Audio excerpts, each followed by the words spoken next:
네, 안녕하세요. 구약성서 이야기 오늘 네 번째 시간 출애굽기를 먼저 보는 시간을 갖도록 하겠습니다. 저희가 지난주에 창세기에 대해서 살펴봤는데요. 구약성서 처음인 부분을 차지하고 있는 모세오경의 첫 번째 부분인 창세기를 지나서 구약에서 소개하고 있는 책이 이제 오늘 저희들이 볼 수 있는 이 출애굽기입니다. 근데 우리들이 이제 성경을 읽을 때 창세기하고 출애굽기를 읽으면은 완전히 개별된 독립적인 이야기라고 우리가 이제 받아들일 수 있을 만큼 어쩌면 책의 내용이 이렇게 틀린 것을 알 수 있는데 본래 이제 히브리인들이 가지고 있었던 이 구약성서를 보면은 창세기부터 출애굽기, 레위기, 민수기, 신명기는 본래 한 권으로 된 책이었습니다. 제가 말씀드렸죠. 특히 창세기를 지나서 출애굽기를 시작할 때 1장 1절에 이제 그리고라는 이름으로 시작을 해요. 그래서 엔드죠, 엔드가 그리고인데 히브리어는 이렇게 씁니다. 이게 와우인데요. 이제 알파벳 와우가 그리고 또는 그러나 의 뜻을 가지고 있어요. 근데 우리가 책을 시작할 때 처음 책을 시작하면서 그리고라고 시작을 하지는 않습니다. 이 말은 창세기 50장 마지막이 끝나고 나서 그 다음에 그리고 광야에서 있었던 하나님의 말씀이다라고 시작을 하고 있기 때문에 창세기에서 이어지는 책이다라고 우리들이 봐야 됩니다. 창세기가 원역사 이야기를 지나서 아브라함, 이삭, 야곱, 요셉으로 이어지는 그 가족적인 축복에 대한 이야기를 담고 있는 책이라고 본다면 이 출애굽기는 하나의 이스라엘이라는 국가를 형성을 했어요. 그래서 그 이스라엘에 대한 공동체, 국가적인 메시지를 주고 있는 그런 부분이 바로 출애굽기다라는 것을 알 수가 있습니다.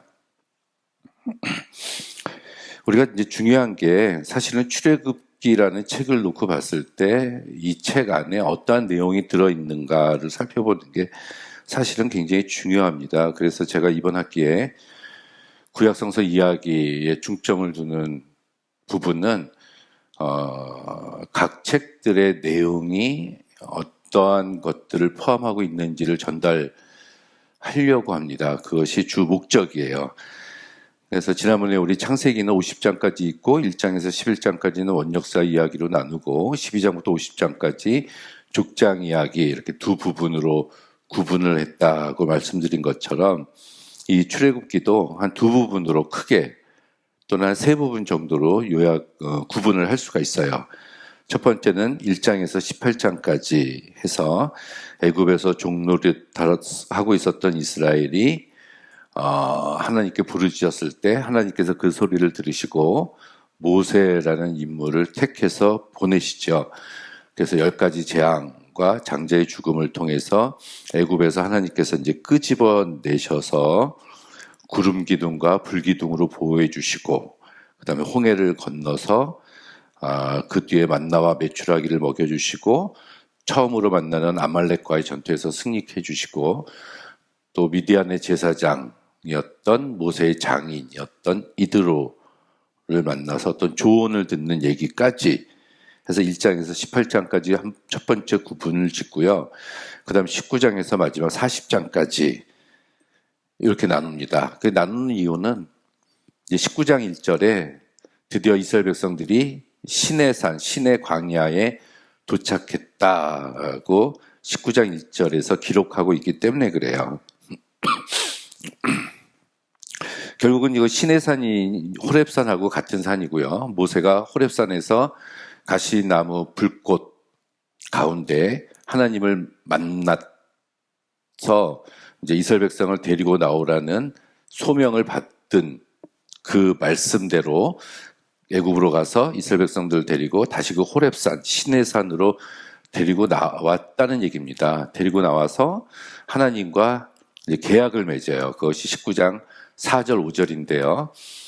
너희들이 내 명령과 율법과 규례를 지키면 제사장 나라가 되고 특별한 소유가 되고 거룩한 백성이 될 것이다. 이것을 우리가 신해산 계약이라고 합니다.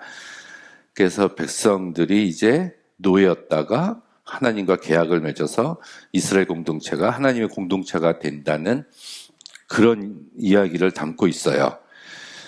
계약을 맺고 난 다음에 하나님께서 이제 십계명이라는 말씀을 주시고, 그리고 20장에서 23장에 걸쳐서 첫 번째 법전이라고 할 수 있는 계약 법전을 주십니다.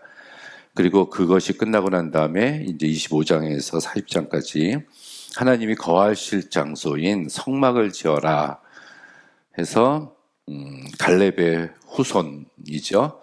또 훌의 후손이었던 그 브살렐이 그 성막 만드는 제조업자가 돼서 성막을 이제 건축을 하게 됩니다. 이렇게 두 부분으로 나누는데 셋으로 나눌 수도 있어요. 그렇다면 여기서 이렇게 끊습니다. 그래서 15장까지 홍해를 건너는 일까지 한 파트로 나누고, 그 다음에 이제 시내산을 향하는 여정으로 한번 나누고, 시내산에 도착해서 하나님을 만나는 그런 장면 세 가지로 나누기도 합니다. 좀 더 자세히 볼까요? 1장에서 15장을 보면은 이제 모세가 등장을 합니다. 그래서 모세가 출생하고 그가 성장을 해서 이제 하나님을 만나고 이제 다시 애굽으로 돌아가는 이야기. 그래서 돌아가서 백성들을 데리고 나오려고 하지만 이제 바로가 반대를 하죠. 그래서 이제 10가지 재앙이 5장에서 11장, 12장까지 나오는데, 특별히 12장에 그 장자의 죽음이라는 그 10번째 재앙을 통해서 그 패스오버, 넘어가다라는 뜻을 가진 이제 유월절 사건이 일어나게 됩니다. 그게 10번째 재앙과 관련이 있죠. 그리고 나서 바로가 허락을 해서 드디어 애굽을 나와서 홍해바다를 건너서 그 홍해바다를 건너고 났을 때 이제 미리암의 모세의 누이였던 미리암의 그 하나님을 찬양하는 아주 짤막한 시가 한 2절 정도 등장을 합니다.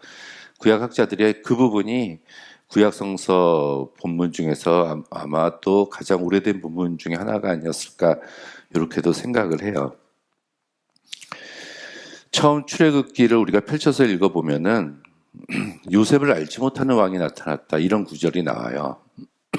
근데 창세기와 이 출애굽기가 이어지지 않는 것처럼 보인다고 했는데, 그렇게 될 수밖에 없었던 이유가 뭐냐 하면 마지막 요셉부터 이 모세까지의 역사적인 시간을 보면은 약 400년, 성경은 430년이라고 이야기를 하고 있습니다. 창세기 50장에 이제 모세가 야곱이 죽죠. 그래서 야곱을 장사 지내면서 창세기가 끝나게 되는데, 그 뒤로 430년이 흐르고 난 다음에 그 요셉을 알지 못하는 새 왕이 나타났다. 그래서 출애굽기 1장에 430년이 지났다라는 표현을 해주면은 우리 성경을 읽는 독자들이 아주 이해하기가 좋았을 텐데, 그 부분을 성경에서 말하고 있지 않아요. 이렇게 놓고 보면은 신구약 전체 성경을 통해서 하나님의 그 역사가 이제 침묵하는 기간이 2번 나옵니다. 요 창세기에서 출애굽기에 430년하고 말라기에서 이제 마태복음으로 이어지는 신구약 중간 시대의 400년 동안이 이제 성경이 침묵을 하고 있는 것이다. 우리가 이거 성경을 이렇게 읽을 때, 특히 구약성서를 읽을 때는 그 시대의 배경을 조금 숙지하고서 보는 것이 또 굉장히 중요합니다. 그래서 이런 내용들을 우리가 좀 알고 있어야 돼요. 그래서 이제 다시 우리가 읽어보면은 출애굽기 1장 1절에 430년이 지난 후에, 요셉 이후로 430년이 지난 후에 요셉을 알지 못하는 새 왕이 나타나서 히브리인들을 착취하기 시작을 했다. 그런데 이제 왜 갑자기 잘 대우를 받다가 착취를 당하게 됐냐는 것인데, 이것은 우리가 이스라엘의 그 고대 애굽의 역사를 보면은 우리가 왜 그렇게 됐는지를 엿볼 수가 있습니다. 그 애굽의 역사학자 마네토가 BC 한 3세기경쯤에 고대 애굽의 전 역사를 이렇게 정리를 해놨어요. 약 30왕조가 넘는 3000년 기간 동안에 제1왕조의 어느 왕들, 제2왕조의 어느 왕들 해가지고 한 3왕조를 정리를 해놨습니다. 그 왕조는 이제 완전히 바뀐 거죠. 다이너스티가 바뀐 건데, 우리나라로 치면은 신라가 BC 한 27년경에 건국이 됐다고 해요. 약 한 20년경, 신라가. 그리고 1000년이라고 얘기하잖아요. 그래서 고려가 930년에 건국이 되면은 신라가 1000년을 이어오고 930년에 건국한 고려가 1392년에 조선에 망하죠. 그 조선이 1392년에 건국돼서 1910년에 이제 나라가 이제 망하게 되는데, 그렇다면 우리는 2000년 사이에 삼국시대, 통일신라, 고려, 이제 조선이 2000년에 새 왕조가 있는 거예요. 신라가 1000년, 고려가 한 400년, 조선이 한 600년, 이 정도 되죠. 2000년에 우리는 3왕조인데, 고대 애굽은 3000년에 33왕조가 이렇게 등장했다가 사라지게 됩니다. 근데 그 중에서 요 430년 침묵하고 있는 그 사이에 이제 고대 애굽이 이제 가나안 땅에 있었던 힉소스족한테 점령당한 적이 이렇게 있었다라고 이야기를 해요. 애굽인들이 아니라. 그래서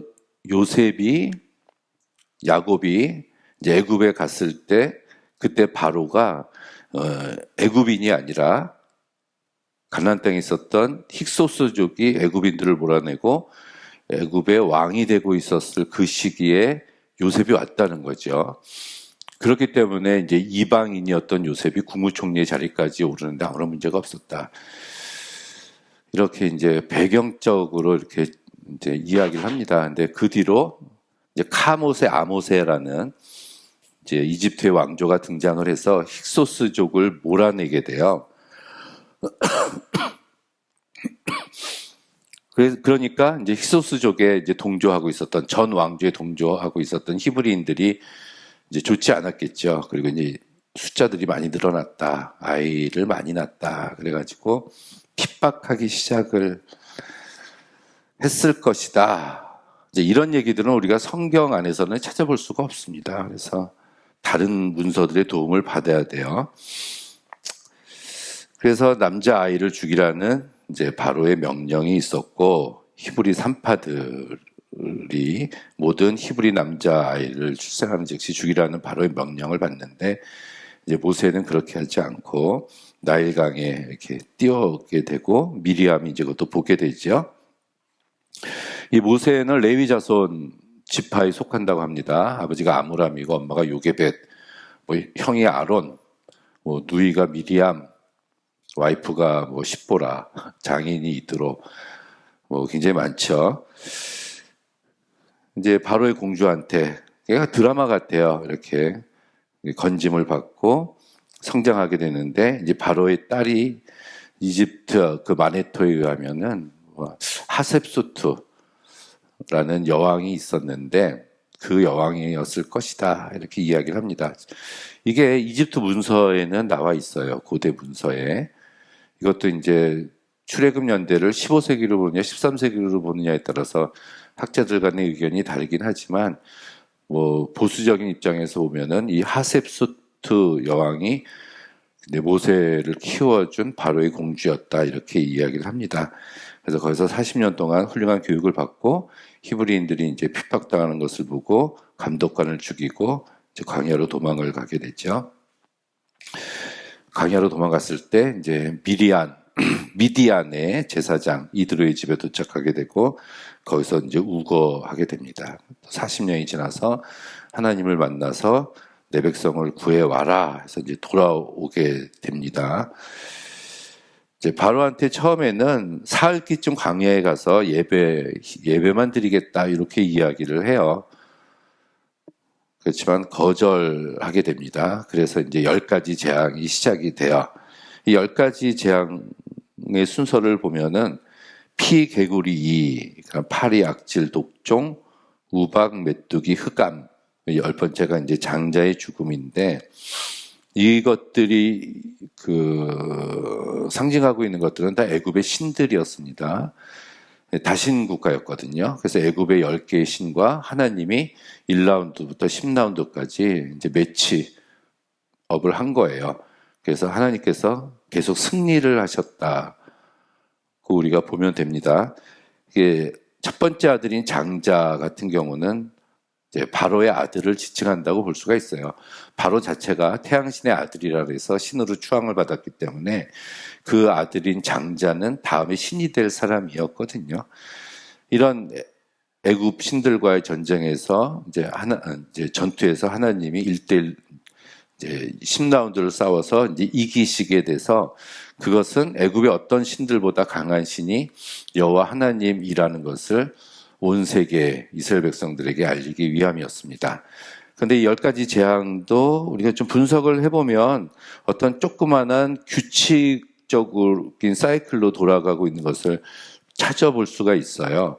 제가 3개 마지막 하나 이렇게 구분을 해놨는데 세 그룹, A그룹, B그룹, C그룹에서 이제 A그룹의 첫 번째, 두 번째 재앙은 예고가 있었다는 거, B그룹에서도 첫 번째, 두 번째, C그룹의 첫 번째, 두 번째는 예고가 있고 각 그룹의 세 번째는 예고가 없다. 그리고 이제 모세가 얘기할 때도 아침이었고 강가가 각 그룹의 첫 번째에만 공통적으로 등장을 하고 하나님의 지시도 바로 앞에 서라. 그 다음에 그룹의 두 번째는 가라. 그리고 내 백성을 보내라가 두 번 있고 없고 이게 규칙적으로 이렇게 반복이 돼요. 그리고 이제 세 번째까지는 히브리와 애굽인 모두가 이 10가지 재앙을 받았지만 이 네 번째부터는 애굽인들만 재앙을 받게 되는 이런 어떤 규칙이 이렇게 등장을 하는 것을 우리가 살펴볼 수가 있습니다. 당연히 우연히 된 건 아니고요. 출애굽기를 쓴 저자가 어떠한 목적을 가지고 이렇게 쓴 것으로 우리가 보시면 될 것 같아요.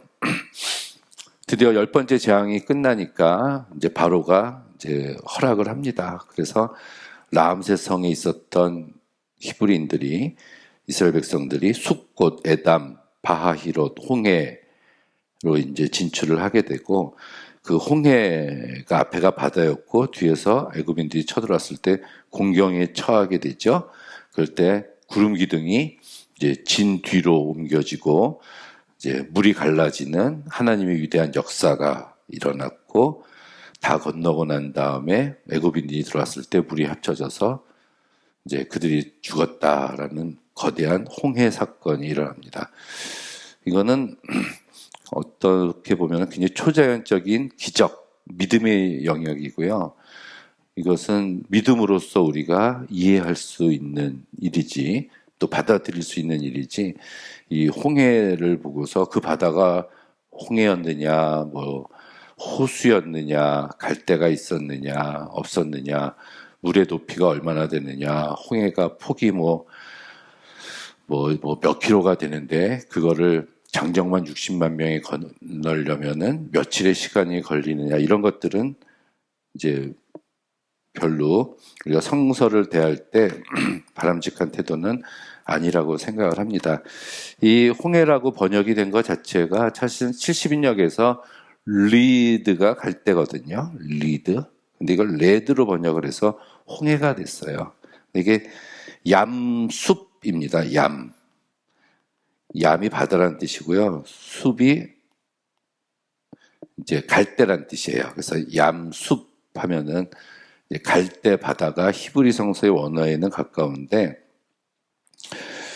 이거를 이제 70인역에서 홍해에 해놓으니까 이제 바다에는 갈대가 있을 수는 없거든요. 하지만 그것이 바다이든 갈대이든 하나님의 역사가 중요한 거로 여겨지고요. 이 홍해 사건 이런 거에 대한 자세한 이야기는 제 유튜브 김종호 바이블 스터디에 이 한 사건만 따로 제가 이제 정리를 해놨으니까 그걸 찾아보시면 됩니다. 자, 하나님의 위대한 역사하심 속에서 이제 드디어 홍해를 건넜어요. 그래서 건너고 시내산까지 가면 되는데 이때 이제 목이 마르다 했을 때 마라라는 곳에 도착했는데 물이 썼어요.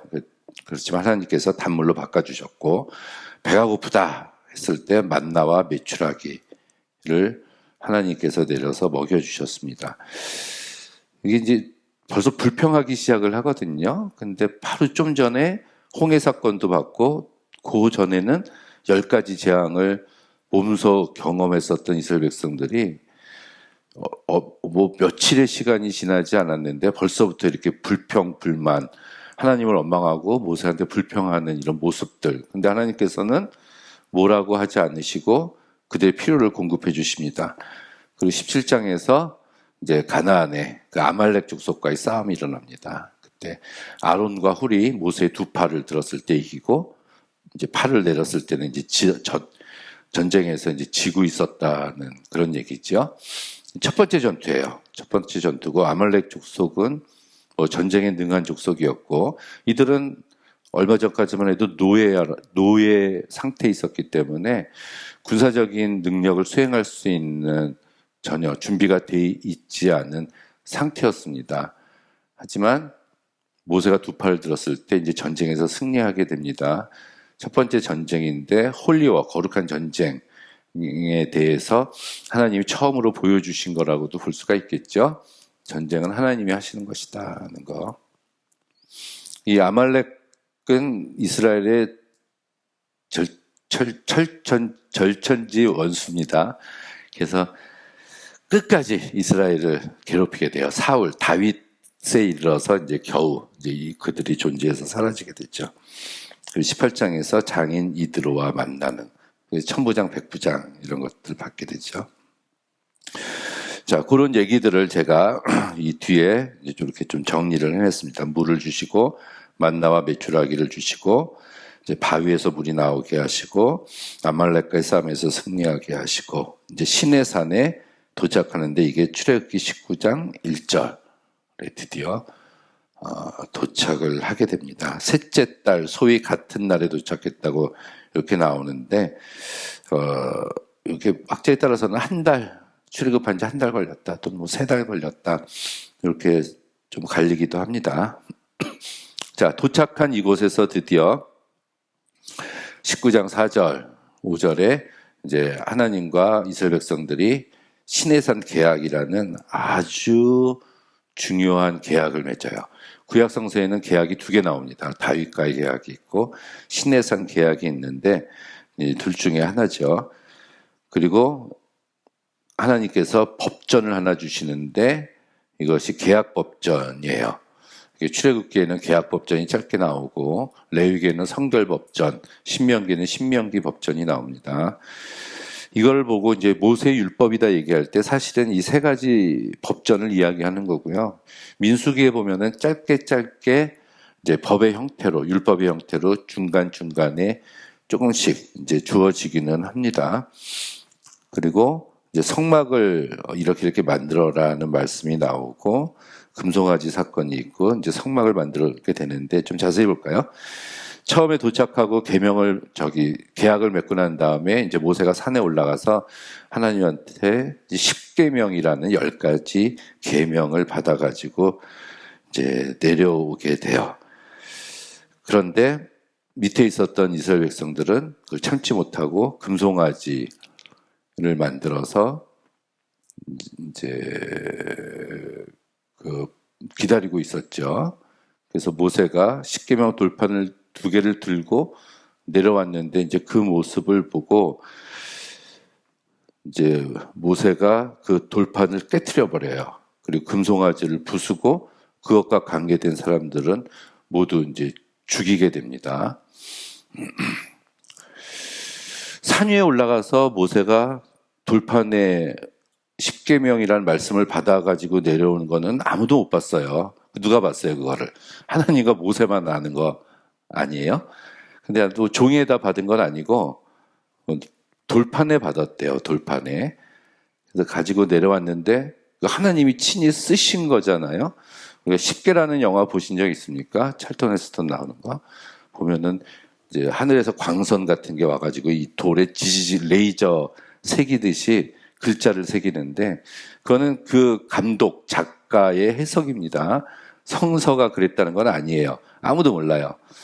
근데 가지고 내려왔는데 그 금송아지 사건이 벌어지는 걸 보고 모세가 하나님의 말씀인 돌판을 부셔버려요. 그래서 굉장히 놀라운 일입니다. 하나님이 친히 쓰신 돌판을 인간인 모세가 깨뜨려 버렸다는 얘기잖아요. 그래서 이제 이것들을 어떻게 해석하냐면은 이제 하나님과 계약을 맺었다는 거예요, 이스라엘 백성들이. 그래서 하나님, 여호와가 이스라엘 백성의 하나님이 되고 이스라엘은 하나님 나라의 공동체 백성이 된다는 계약을 맺었는데 맺고 내려와 보니까 다른 신을 섬기고 있었다는 얘기거든요. 그럼 이건 계약이 때로 행해지지 않은 거란 얘기입니다. 그래서 급하게 모세가 한마디로 말하면 계약서를 찢었다. 돌판을 깨뜨려 버린 것은 그 계약서를 찢는 것과 같은 행위였다. 이렇게 해석을 합니다. 그래서 다시 받으러 올라가요. 근데 그때 하나님께서는 돌판은 이번에는 너가 준비해 가지고 올라와라. 이렇게 말씀을 하십니다. 그래서 돌판 2개를 들고 모세가 올라가거든요. 그러니까 계약서는 네가 가지고 올라와라. 이런 말씀이라고 볼 수가 있습니다. 그래서 40일 동안 그 율법을 나타내 주셨다. 요 성막 이야기는 제 민수기 다음에 이렇게 하도록 하겠습니다. 다음에. 민수기를 한번 출애굽기를 정리를 해보도록 할게요. 자, 보면은 일단 하나님이 역사의 주권자가 되신다. 만물의 지배자가 되신다. 이 세상, 이 모든 것을 흘러가게 하시는 이는 여호와 하나님이시다. 10가지 재앙이나 홍해 사건, 자연에 간섭하시는 분이십니다. 그 자연현상, 출애굽기에 나타나는 자연현상들은 하나님의 기적을 나타내는 도구였다. 그래서 하나님의 말씀을 전달하는 효과적인 수단으로 우리가 봐야 된다. 그래서 성서라는 말씀이 없었잖아요. 그래서 그때는 이런 기적을 통해서 하나님의 뜻을 전달하셨다는 것이고요. 이제 이스라엘 백성들을 구원하셨다는 건데 이 구원 사건은 단순히 신앙적, 영적인 면만이 아니라 신앙적이면서 정치적이고 물질적인 것이다. 이제 무슨 말이냐면 사실 구약 성경에서 가장 중요한 사건을 뽑으라 그러면은 출애굽과 시내산 계약이라고 우리가 봅니다.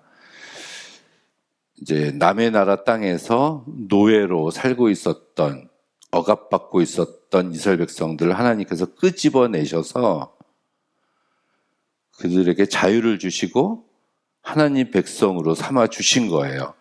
그래서 인간이 다른 인간에게 지배를 받는 것이 아니라 하나님 안에서 자유함을 누리는 겁니다.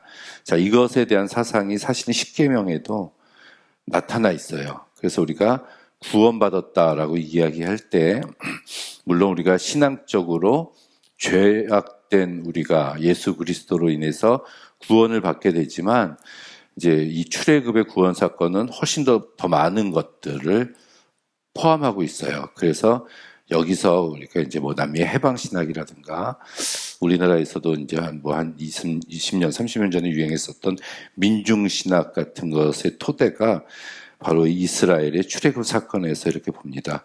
뭐 확실한 것은 제가 보기에도 하나님께서는 자기 백성인 저와 여러분들이 신앙적인 면뿐만이 아니라 모든 사회 경제적인 면에서도 어떤 구원받기를 원하시는 분이라고 생각을 합니다. 두 번째로 하나님의 나타나심 현현인데요.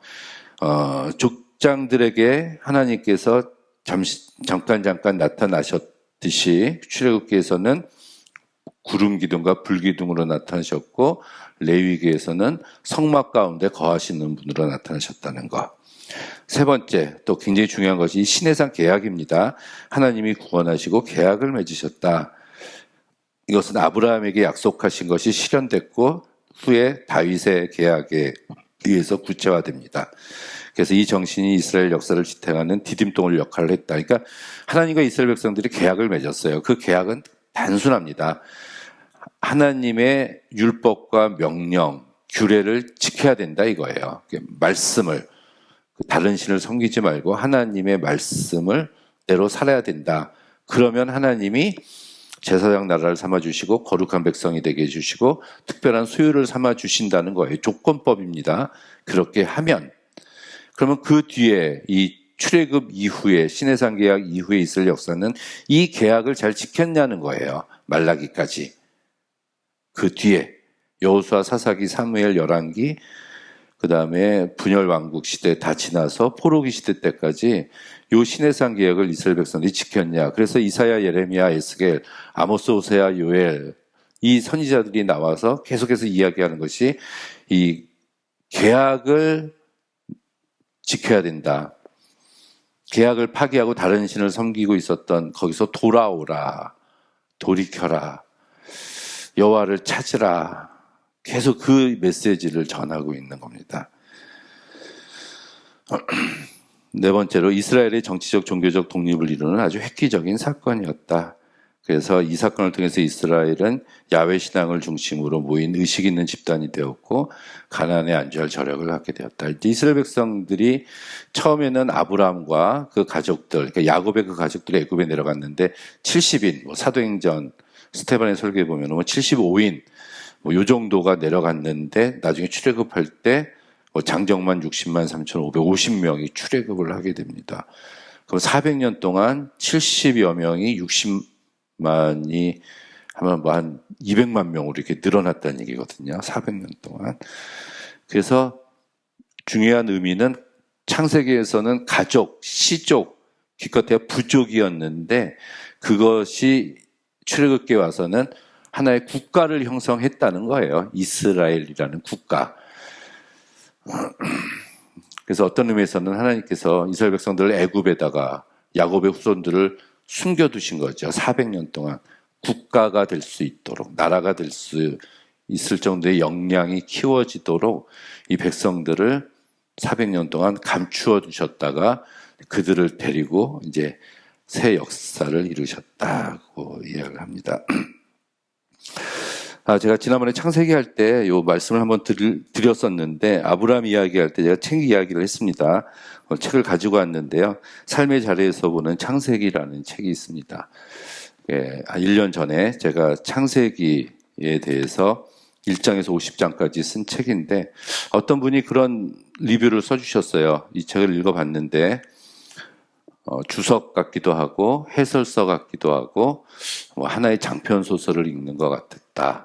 이런 말씀을 남겨주셨습니다. 그래서 제가 쓴 창세기 스토리별로 50장을 각각 이야기한 해설서인데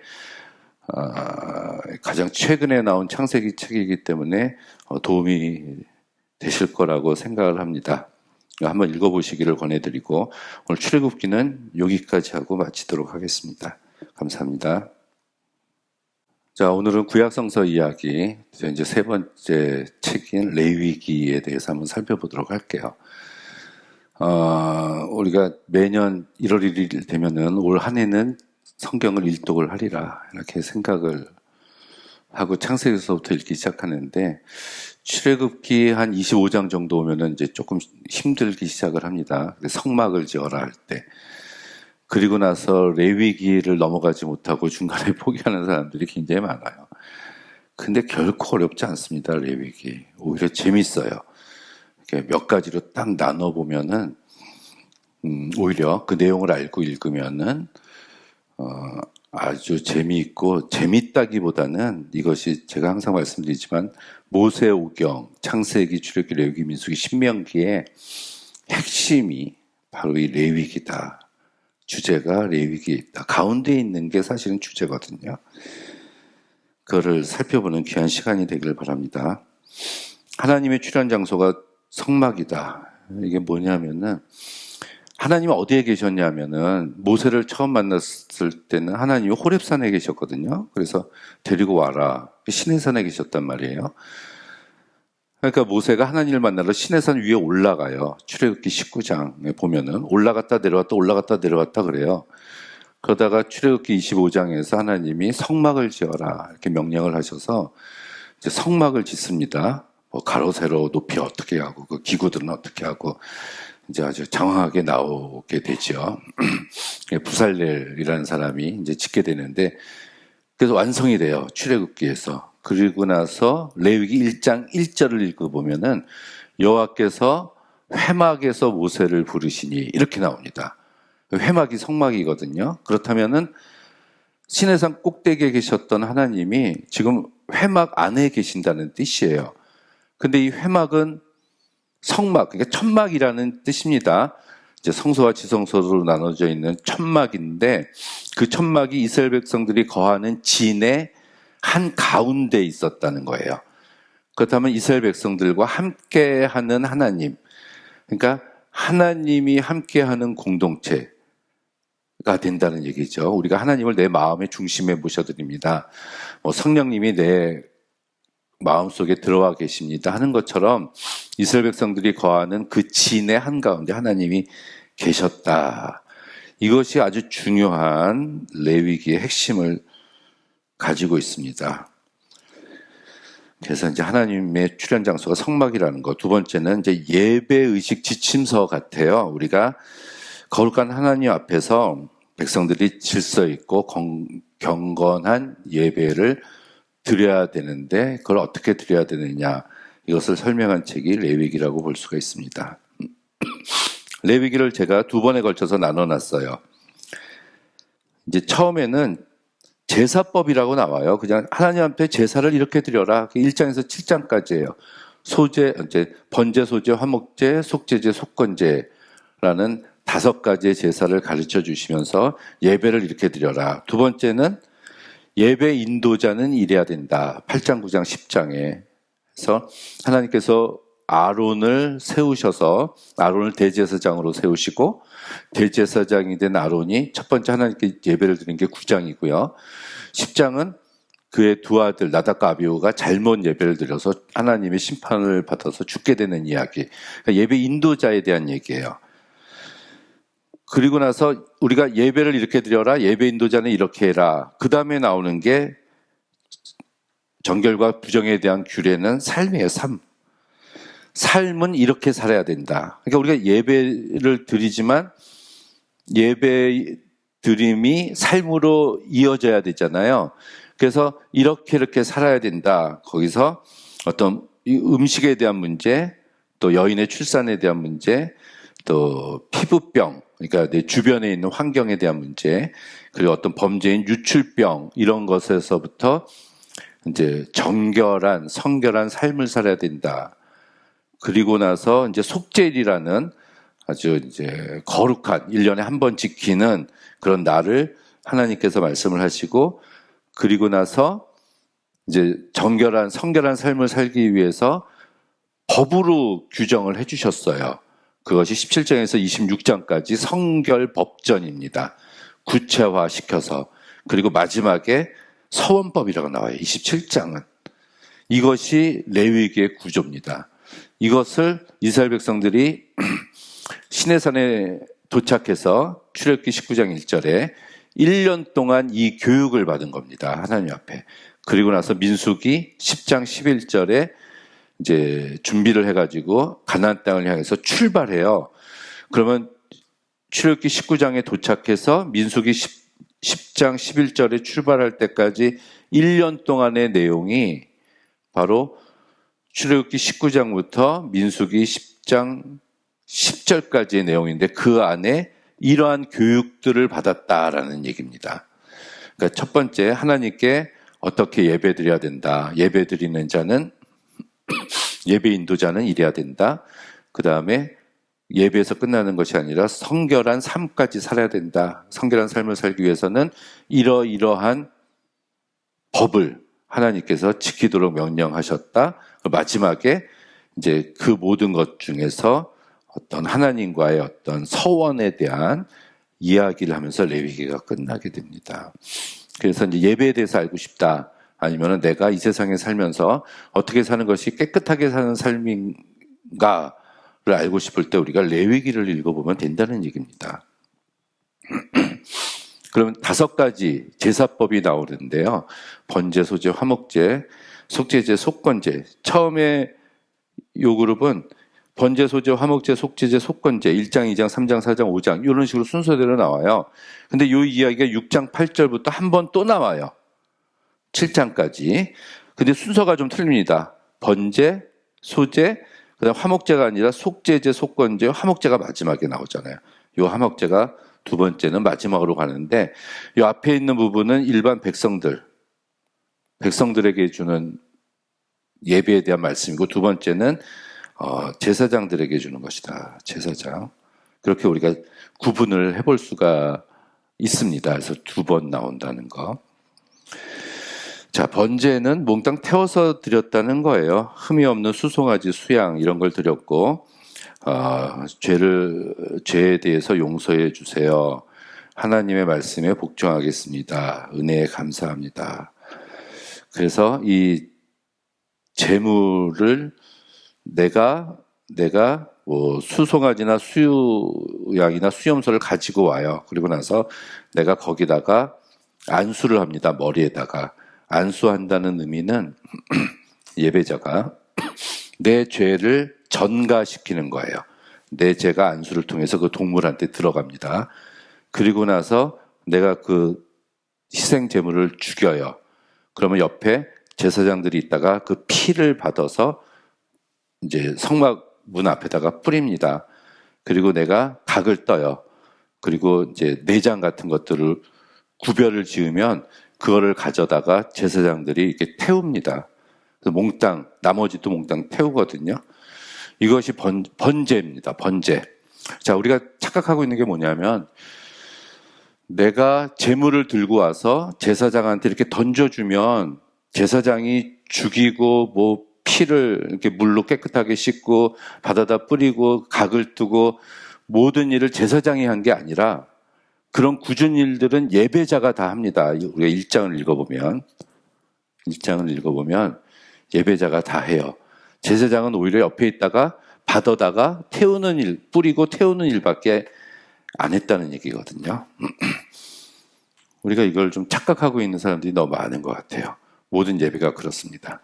우리가 주일날 교회 와서 우리가 방관자처럼 구경하는 것처럼 오늘은 뭐 예배가 이러네, 뭐 목사님 설교가 오늘은 어떠네 이런 게 아니라는 거거든요. 예배는 우리가 참여하는 거지 한다는 거, 같이 하는 거지 구경꾼처럼 이렇게 보고 있는 게 아니에요. 예배는 그 번제에서 분명하게 말씀을 해주고 있습니다. 근데 왜 그런 착각이 일어났는지 모르겠어요. 그래서 내가 죄를 져서 내가 죽을 수는 없잖아요. 그러니까 희생제물을 가져다가 내 죄를 거기다가 전가시켜서 대신 죽인다. 그래서 이제 여기서 예수께서 우리의 희생제물이 되셨다 이렇게 나온 겁니다. 두 번째 소제는 곡식을 하나님께 드리는 감사의 성격이 있는 게 이 소제였습니다. 이걸로 레위나 제사장들은 이제 주식을 삼았어요. 세 번째 화목제는 요거는 의무적으로 드리는 것이 아니라 자원해서 내가 무슨 좋은 일이 있었을 때 우리가 감사 헌금 드리듯이 감사의 예물을 드리는 겁니다. 한나가 사무엘을 얻었을 때 굉장히 많은 것을 가지고 이제 화목제를 드렸다 이렇게 나오거든요.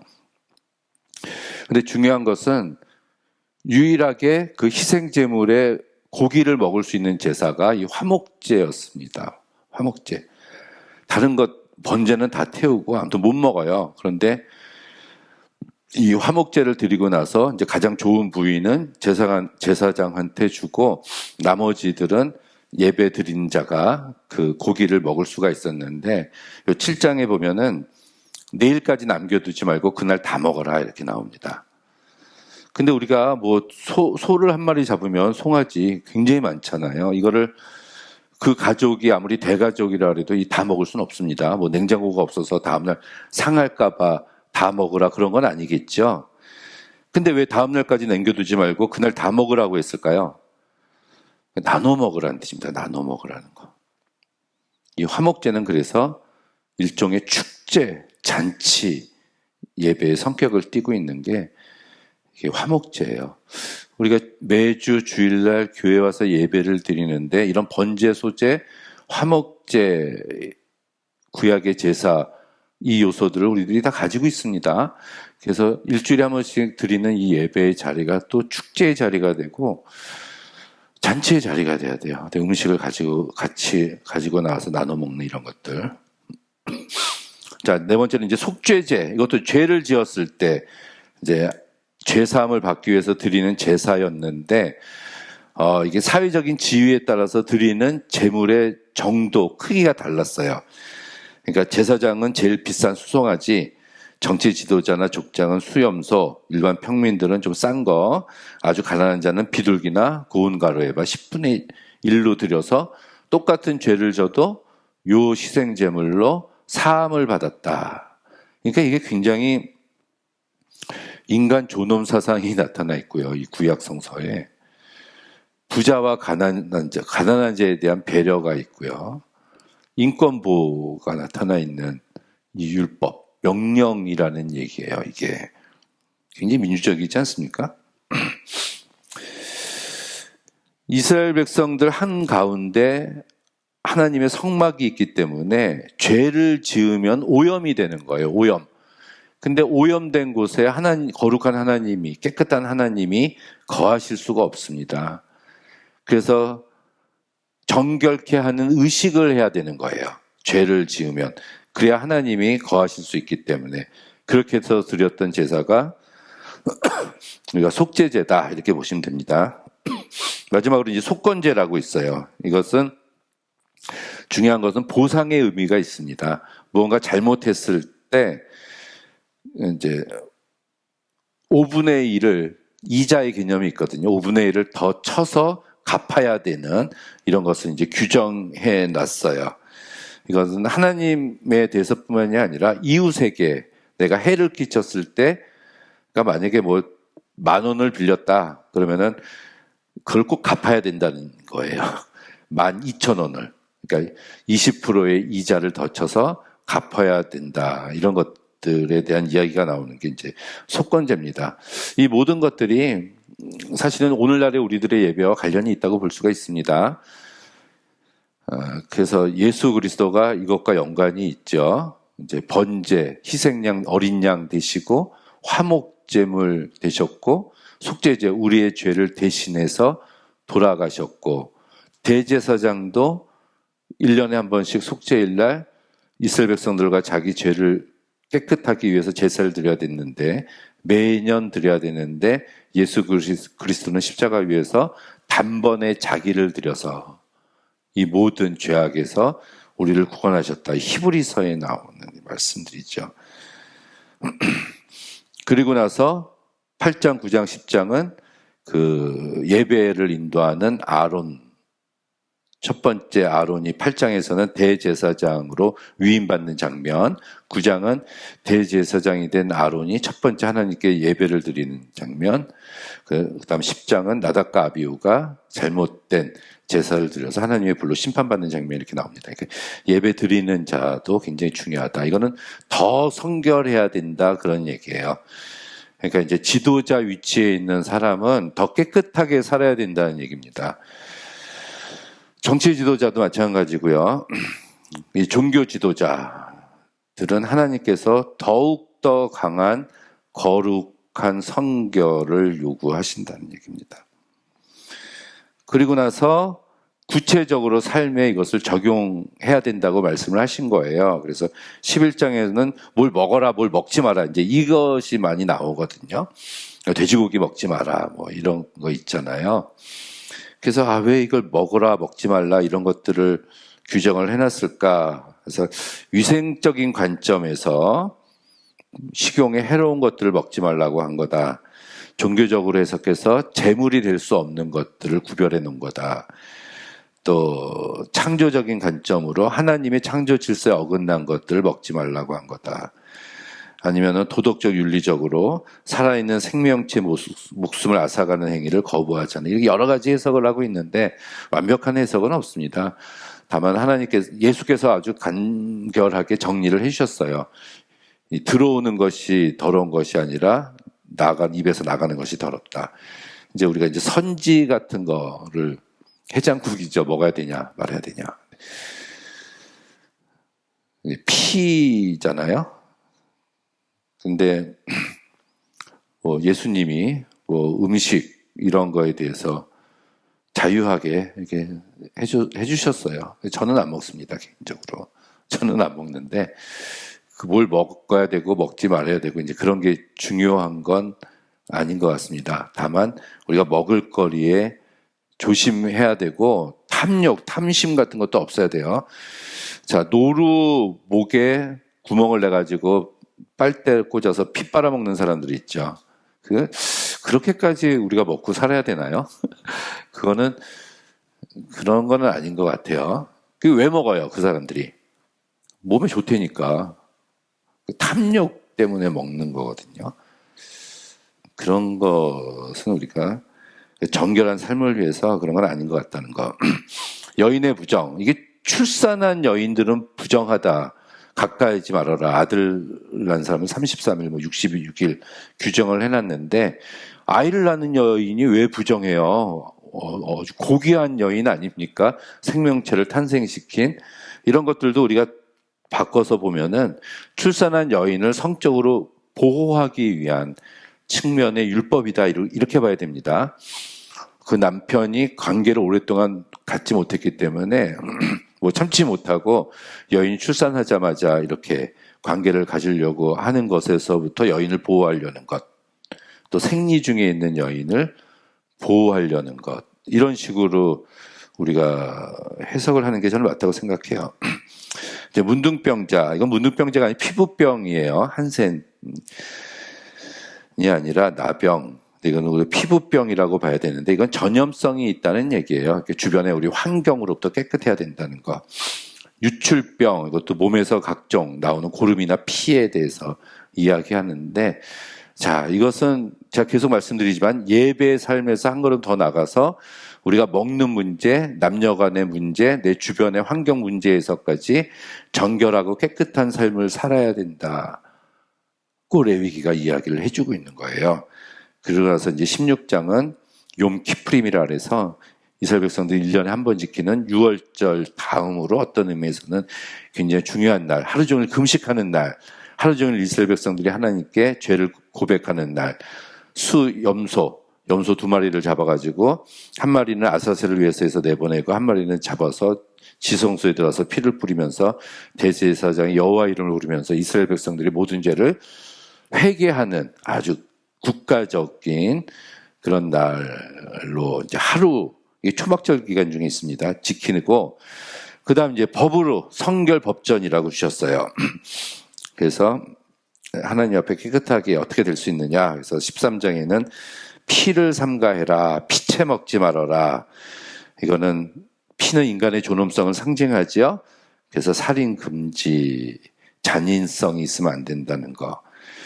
그 다음에 18장, 20장에서는 우리가 이제 읽기에 굉장히 민망한 어떤 성적인 부분에 대해서 2장에 걸쳐서 이야기를 하고 있는데, 이거는 사실 근친성교, 근친상간을 하지 말라는 얘기예요.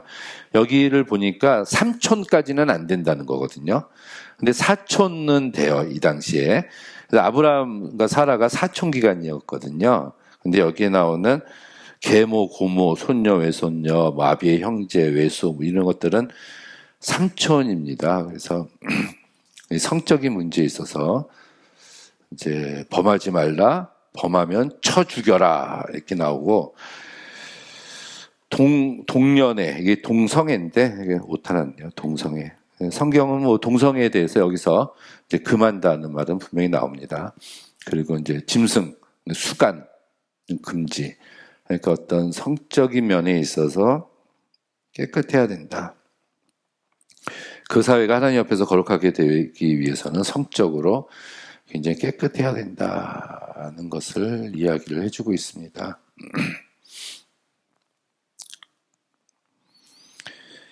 이것만큼 중요한 게 19장에 차별대우 반대예요. 요새 차별금지법 이야기하고 있는데 그 차별금지법이 저는 좀 핀트에서 좀 어긋나지 않았나 이렇게 생각을 해요.